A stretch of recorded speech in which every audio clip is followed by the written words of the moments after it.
Milan, May 26, 1955. 5,000 people filled the Duomo cathedral.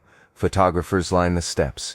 Journalists crowded the entrance. Dignitaries, racers, mechanics, fans, all waiting for the funeral to begin. Alberto Ascari, two-time world champion, dead at 36. Someone asked, "Has Ferrari arrived?" No one had seen him. They checked the front rows. Reserved seats, empty. They checked the back, the side entrances, the street outside. Enzo Ferrari was not there. He never came. He sent flowers, white roses, expensive arrangement, cards signed in his own hand. But he did not attend the funeral of the greatest driver he ever had. This is the story of why Ferrari couldn't face what he had built, and how that choice defined the rest of his life. 4 days earlier, Monza circuit, Thursday afternoon testing. Alberto Ascari arrived at the track unannounced. He wasn't supposed to be there. He was driving sports cars that season, not Formula One. Different team, different schedule. But Ascari loved Monza, lived nearby, sometimes dropped by just to watch. That day, Eugenio Castellotti was testing a new Ferrari sports car, the 750 Monza. Beautiful machine, fast, unstable. Ascari watched from the pit wall. Castellotti completed 10 laps, clean, quick, came in for adjustments. Ascari walked over, looked at the car. "How does it handle?" Ascari asked. "Light in the rear," Castellotti said. "Nervous through the fast sections." Ascari nodded, ran his hand along the bodywork, the way he always did, like he was reading the car through touch. "Can I take it out?" Ascari asked. The mechanics looked at each other. Ascari wasn't contracted with Ferrari anymore.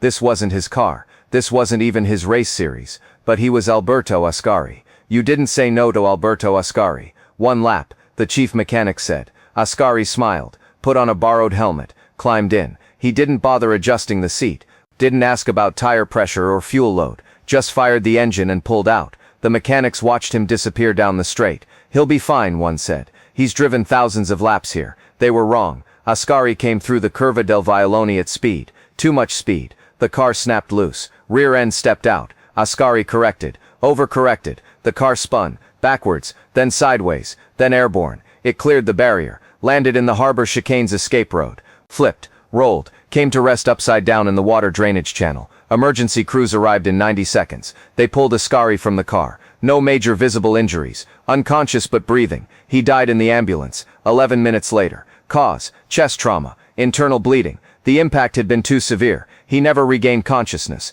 They called it a freak accident. The car's fault. The setup's fault. Bad luck. No one called it Ferrari's fault. But Enzo Ferrari did. The phone call reached Ferrari at 4:47 p.m.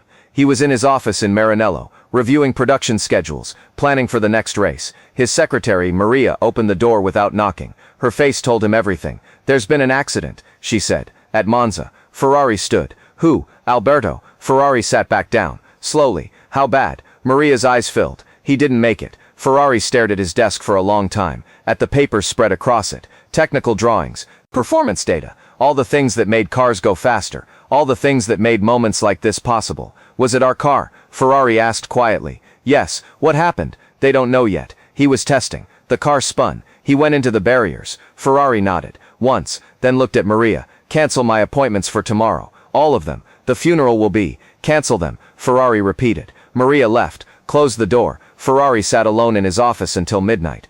Didn't turn on the lights, just sat in the dark. People who worked late that night said they could see him through the window, motionless, for hours. One mechanic said he thought about knocking, checking if Ferrari was all right, but something stopped him. It felt, the mechanic said years later, like walking in would be trespassing on something too private, like I'd be seeing something I wasn't meant to see. So no one knocked, and Ferrari sat alone with whatever he was feeling.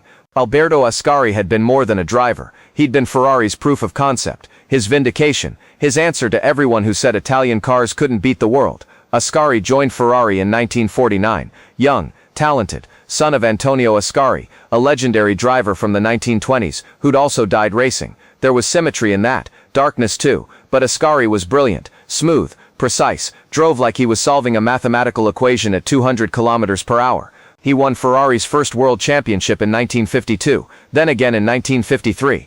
Back-to-back titles, dominance. Ferrari attended those races, stood in the pit, watched Ascari work, said little but felt everything. After the 1952 championship, a journalist asked Ferrari, "Are you proud?" Ferrari considered the question. "Pride is for people who doubt it. I never doubted. Alberto is simply doing what the car allows him to do. But privately, Ferrari told his engineers, Ascari is the best driver I'll ever have. Protect him. They tried. Racing in the 1950s was lethal. No seatbelts, minimal helmets, hay bales for barriers, tracks lined with trees and lampposts. Drivers died regularly, not occasionally. Every season, multiple drivers. Ferrari lost drivers before. Giuseppe Farina, though he survived his time with Ferrari, died later. Luigi Villaresi nearly died twice, but Ascari had seemed untouchable, too skilled, too smart, and now he was dead. In a car Ferrari built, on a track Ferrari knew, during a test session that hadn't even been necessary. The guilt was immediate and total. The funeral was scheduled for Thursday, May 26th, Milan's Duomo Cathedral. Major public event. The Italian government sent representatives. The racing world cleared their schedules. Thousands of fans planned to attend. Everyone assumed Ferrari would be there. He was the most important figure in Ascari's career. The man who'd given him the cars that made him a champion. The man whose factory built the machine that killed him. Protocol demanded his presence. Respect demanded it. Decency demanded it. Ferrari's staff began preparing. His secretary arranged transportation. His assistant prepared formal clothes. On Tuesday, Ferrari called Maria into his office. Cancel the arrangements, he said. For what? The funeral. I'm not going. Maria stared at him. You have to go. I don't have to do anything. But Alberto, everyone will expect. I know what they'll expect. Ferrari interrupted. Tell them I'm unwell. Tell them whatever you need to tell them. But I'm not going. Why? Ferrari looked at her. His face was empty. Not angry. Not sad. Just empty. Because I can't, he said quietly. I physically cannot walk into that church and look at his family and pretend I didn't build the car that killed their son. It wasn't your fault. It's always my fault, Ferrari said. Every crash, every death, every widow, every orphan, they're all my fault. Because I'm the one who keeps building cars fast enough to kill people. And I'm the one who can't stop. Maria had no response. Send the flowers, Ferrari said.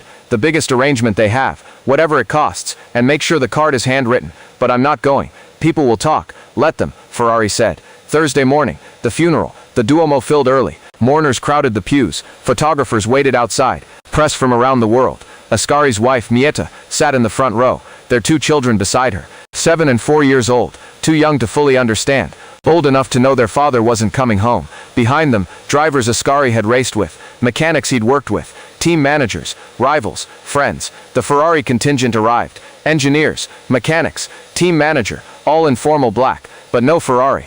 10 minutes before the service started, someone asked Romolo Tavoni, Ferrari's team manager, "Where is he?" "He's not coming," Tavoni said quietly. "What? He's not well. He sent his regards." The person stared. "Not well. Alberto is dead. Ferrari needs to be here." Tavoni said nothing, just took his seat. When the service began, the priest acknowledged the absence. Gently, Enzo Ferrari, unable to attend due to illness, sends his deepest condolences and prayers. Some people nodded sympathetically. Others knew better. After the funeral, at the cemetery, a journalist approached Tavoni. "Is Ferrari really sick?" the journalist asked. Tavoni looked at him. "Yes. What's wrong with him?" "Grief," Tavoni said. "The kind that makes you unable to function in public. But not attending? That's Ferrari," Tavoni interrupted.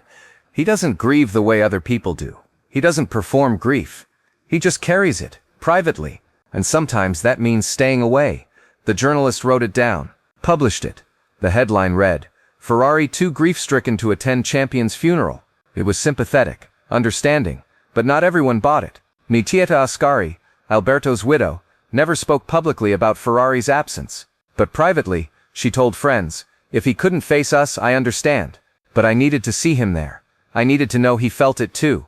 The flowers weren't enough. Years later, in 1972, she was asked if she'd forgiven Ferrari. For what? She asked. For not coming, or for building the car? Both, she thought for a long time. I forgave him for the car. That was racing. Alberto knew the risks, but not coming. I don't know if I ever forgave that, because it felt like he was protecting himself instead of honoring Alberto. Her son, also named Alberto, said something similar in a 1980s interview.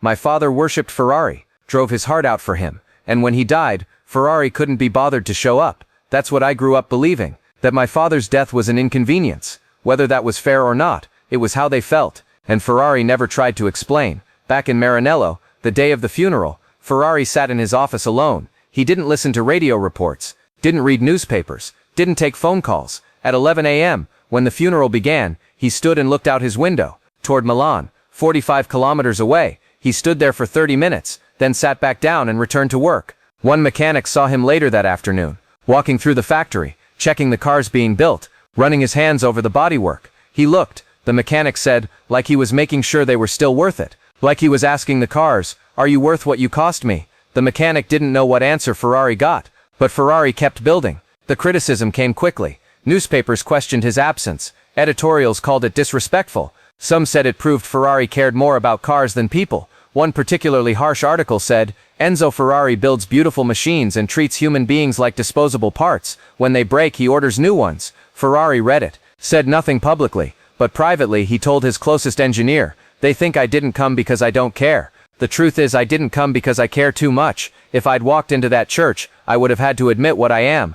A man who loves something that kills people, and I'm not ready to admit that out loud. Are you ready to admit it to yourself?" the engineer asked. Ferrari didn't answer. What most people didn't know, what Ferrari never disclosed, was that he tried to attend. Thursday morning, 6 a.m., Ferrari dressed in formal clothes, black suit, tie, the clothes his assistant had prepared. He got in the car, told his driver, Milan, the Duomo. They drove for 20 minutes, halfway there. Then Ferrari said, "Stop." The driver pulled over. "Is something wrong?" Ferrari sat in the back seat, staring at nothing. "I can't do it." Ferrari said quietly, "Sir, I can't walk in there. I thought I could. But I can't." The driver waited. "Take me back," Ferrari said to Maranello. "Yes." They turned around, drove back in silence. Ferrari changed out of the formal clothes, put on his work clothes, went to the factory, and never told anyone he'd tried. Years later, Maria found the suit in Ferrari's closet, still on the hanger, untouched since that day. She asked him about it once. "Why do you keep this?" Ferrari looked at it.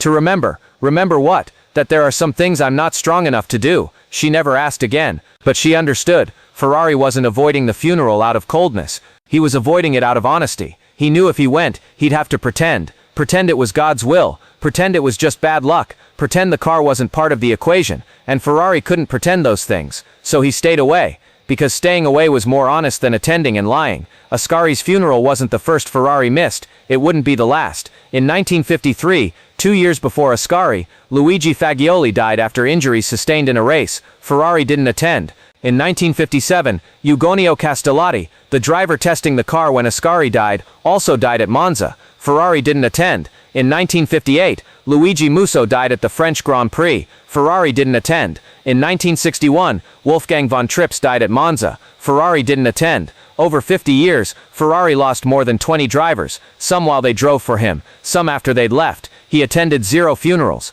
always sent flowers, always wrote personal condolence notes, always made financial contributions to the families, but never attended. People noticed the pattern. In 1967, a journalist asked him directly, "Why don't you attend your drivers' funerals?" Ferrari was quiet for a long time. "Because," he finally said, "I cannot stand at a grave and celebrate a life I helped end." "But you didn't kill them, didn't I?" Ferrari interrupted. "I built the cars. I demanded they go faster. I pushed them to their limits. And when those limits were exceeded, people died. If I attend the funeral, I'm complicit in the lie that this is noble, that dying for speed is honorable, and I can't lie like that. Then why keep racing? Because stopping would make their deaths meaningless. The only way to honor them is to learn from what killed them and build something safer. But that takes time, and in the meantime I race. And sometimes I lose people, and I carry that, but I carry it privately. Not at funerals where everyone pretends this is tragic, but unavoidable. It's not unavoidable. It's a choice. My choice. And I won't ask their families to absolve me of it." The journalist published the quote. It caused controversy. Some admired his honesty. Others found it disturbing. But Ferrari never clarified, never softened it, just lived with it. In 1982, Gail Villeneuve died, one of Ferrari's most beloved modern drivers, charismatic, fearless, adored by fans. His funeral was massive, international event. The racing world stopped. Ferrari did not attend. He sent flowers, largest arrangement at the service, card in his handwriting. Gil drove like an artist. The world is lesser without him. But Ferrari stayed in Maranello. When asked why, he said simply, "Because I've been to this funeral 20 times already. I don't need to attend it again to know what it costs." Villeneuve's family never commented, but those close to them said they understood, because by then Ferrari's absence had become its own kind of presence. His flowers, his notes, his silence, they communicated something deeper than attendance ever could. They said, "I feel this too much to perform it." In 1988, Ferrari himself died. August 14th, his funeral was held in Modena. Thousands attended. Drivers, engineers, politicians, fans. Mieta Ascari, Alberto's widow, was there, in her 70s by then. Someone asked her, "How do you feel being here?" After Ferrari never came to Alberto's funeral, she looked at the casket, thought for a moment. "I understand now," she said quietly. He wasn't avoiding Alberto, he was avoiding himself. The part of himself that loved racing more than he loved the people racing killed. And he couldn't face that in public, so he faced it alone. For 30 years. "Do you forgive him now?" "I forgave him years ago," she said. "Once I realized his absence wasn't about Alberto. It was about Ferrari not being able to forgive himself. And that's a harder thing to live with than I understood when I was young." She placed flowers on Ferrari's casket. White roses. The same kind Ferrari had sent to Alberto's funeral. Then she left. After Ferrari's funeral, someone found a letter in his desk. Unsealed, undated, written in his handwriting. It read, "I have built cars that killed people I admired. I have sent flowers to funerals I could not attend. I have carried the weight of knowing that my life's work cost lives. Some call me cold. Some call me a coward. They are both wrong and both right. I am not cold. I feel every death as if it were my own son. But I am a coward. I cannot face the families and admit that I choose to continue anyway. So I stay away. Not because I don't care, but because I care so much that attending would force me to admit I value speed more than safety. And I'm not brave enough to say that out loud. This is my confession. This is my shame. This is my truth." The letter was never published. The family kept it private, but word leaked. People talked, and decades later, when historians studied Ferrari's life, they came back to this pattern. The funerals he never attended. Some saw cruelty, others saw cowardice, but a few, usually those who'd lost people themselves, saw something else. They saw a man who understood that grief performed in public isn't grief, it's theater, and Ferrari refused to perform. He carried his grief privately, silently, in locked offices and dark factories, and hours spent alone asking questions that had no good answers. Was it selfish? Maybe. Was it honest? Absolutely. And in the end, Ferrari chose honesty over comfort, even when that honesty isolated him, even when it made him look cold, even when it cost him relationships, because the alternative, standing at graves, shaking hands, accepting condolences, pretending the deaths were unavoidable tragedies rather than calculated risks, would have been a lie. And Ferrari built his life on many things, some beautiful, some terrible, but never lies. The flowers he sent said, "I feel this." His absence said, "But I can't pretend it's acceptable." And for 30 years, that was his truth. Uncomfortable, painful, isolating, but true. In 2005, Formula One held a ceremony honoring Alberto Ascari, 50 years after his death. They invited former drivers, historians, family members. Someone mentioned Ferrari's absence from the funeral. Ascari's grandson, Alberto's grandson, named after both his father and great-grandfather, spoke. "People ask if we're angry Ferrari didn't attend," he said. "We were for years, but I've thought about it differently as I've gotten older." Ferrari's absence was his way of saying, "I can't celebrate your grandfather's life without acknowledging I'm partly responsible for his death." And that's more honest than most people are capable of. He didn't hide behind "racing is dangerous," or "these things happen." He just said through his absence, "I can't face you because I helped cause this." That's not cruelty. That's guilt. And guilt, at least, is honest. The room was quiet. "I wish he'd come," Ascari's grandson continued. "I wish he'd stood with us, but I understand now why he couldn't."